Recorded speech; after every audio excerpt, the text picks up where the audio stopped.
Bienvenue dans cette nouvelle vidéo. Alors voici quelques avions qui sont venus me rendre visite. Un D112 et le bébé Jodel de Avignon Peugeot avec Tristan aux commandes. Un bébé Jodel vraiment sympa et d'époque.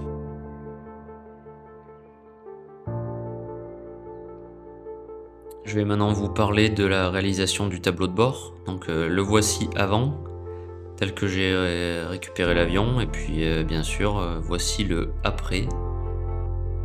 Donc là avec un vario récent, le après avec un vario de 40 et le futur avec le compas que j'ai à restaurer.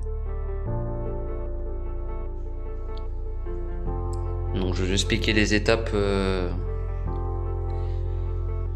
j'ai réalisées pour obtenir ce tableau de bord. Tout d'abord, j'ai récupéré une tôle d'alu aéro 2024 T3 de 1 mm. J'ai mis en forme le gabarit. Enfin, j'ai tracé pour avoir au niveau de mon arrondi de la casquette. Et ensuite, j'ai fait mon plan pour avoir à peu près les instruments dans la position que je le souhaitais. Moi, ce que je voulais, c'était garder le compas en haut, la bille en dessous, et après mon T basique, c'est-à-dire mon badin, mon vario et mon alti. Tout ce qui est gestion moteur, les températures, culasse, la pression, la température d'huile, la pression d'huile, les tours minutes, ça c'est... Lui il était un peu gros donc il filait de ce côté. Mais là ouais, gestion moteur, je les voulais rassembler. Et là j'ai l'indicateur de quantité de carburant du réservoir arrière. Il pèse rien, donc j'ai décidé de l'installer. Donc quand j'ai bien validé mon plan de positionnement de mes instruments, ce que j'ai fait, c'est que j'ai commandé un outil de découpage. Ça se met sur une perceuse à colonne. Et en fait, ça vient avec un forêt centreur. Ça vient avec une lame sur le côté qu'on règle en ouverture. Et on vient découper. En fait, ça enlève du copeau petit à petit. Jusqu'à enlever le cerclage. Pour laisser un trou propre pour l'instrument. L'avantage de ça, c'est que ça fait un trou hyper régulier. Il n'y a pas besoin de limer, de retravailler.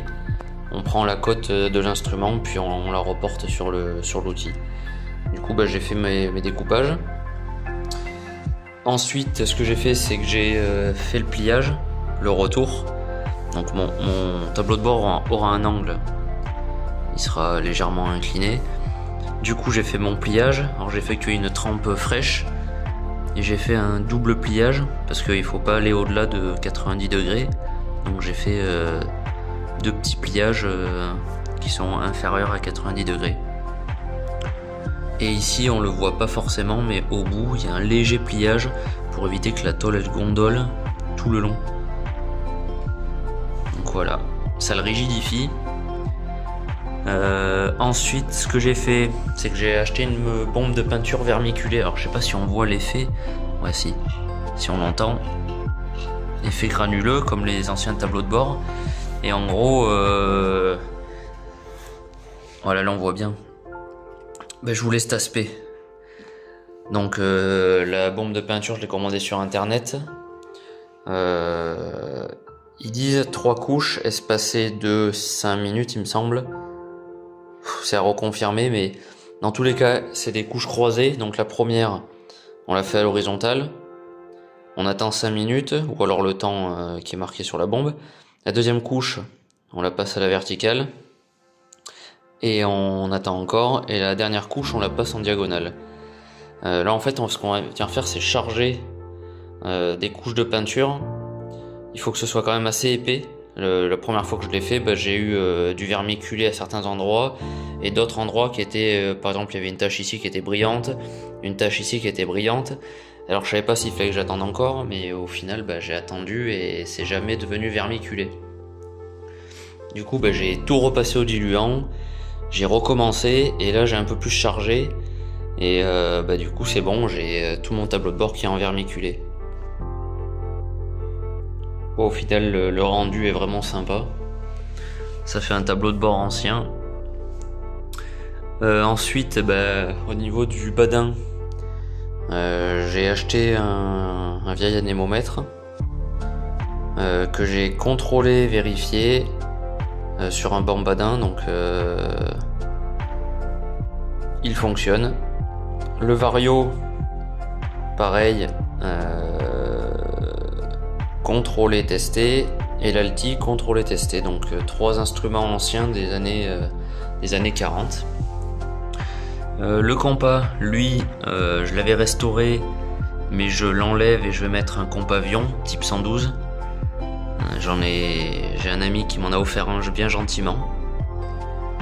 Le contour, lui il bouge pas. J'en ai quand même trouvé un autre dans une brocante, le même, et qui avait 4 km au compteur.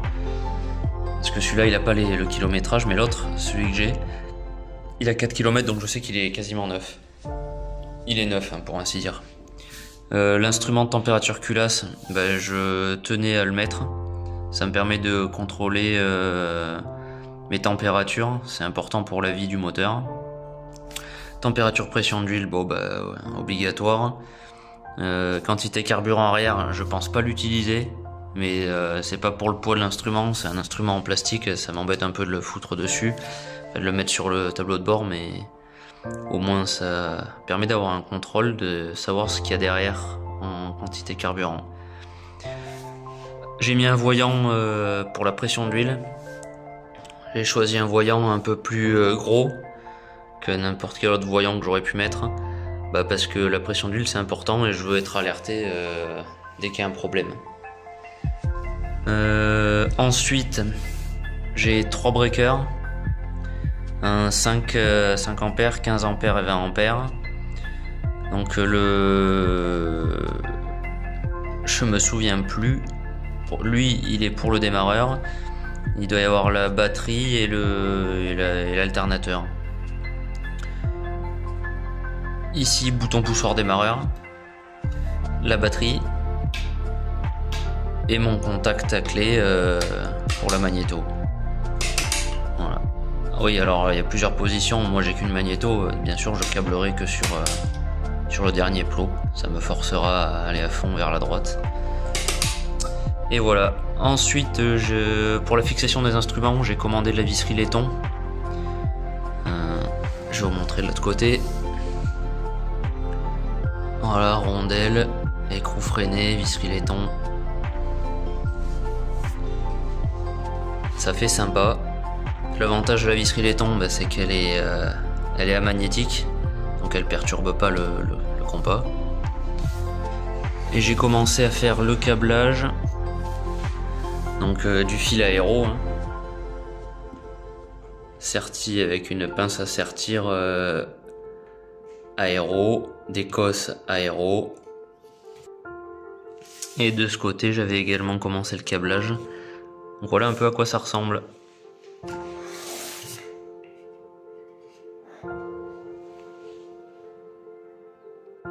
Donc on va faire un petit récap de ce qui s'est passé ces derniers temps.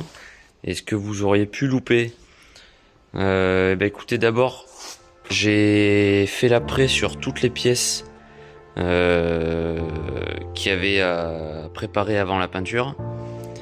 Par exemple, les jambes de train, elles sont apprêtées.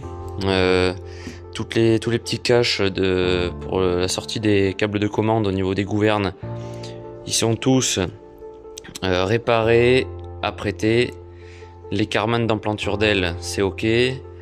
Toutes les trappes de visite de l'aile et du fuselage, c'est bon. La trappe d'intrado au niveau de l'aile de visite, c'est tout bon.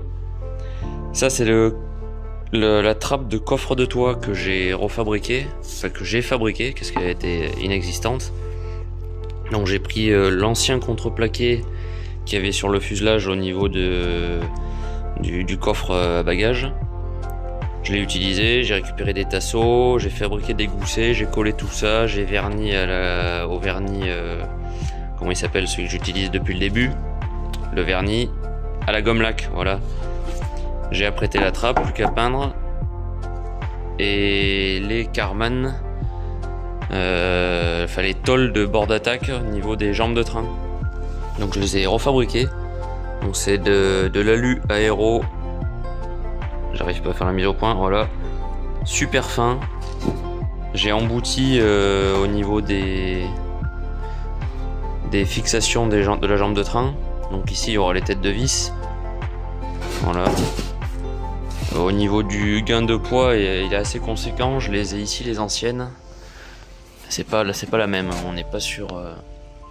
Là, on doit avoir quoi, un bon millimètre. Et là, on est sur du 0,5. 0,5 alu aéro.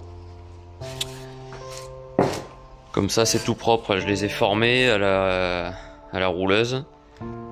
Puis il y aura juste à les mettre en place sur l'aile. Donc voilà pour les petits éléments. Autre chantier que j'ai réalisé, que j'avais filmé et qui a été effacé, c'est la réalisation de la cloison pare-feu en titane. Donc découpage, pliage. Voilà, là j'ai fait les petites entailles pour réussir à faire mon rayon de courbure. Donc c'est une tôle qui résiste à la température. C'est du titane aéro. Voilà, je vais la montrer posée sur le fuselage. Au niveau de la cloison pare-feu. Hop.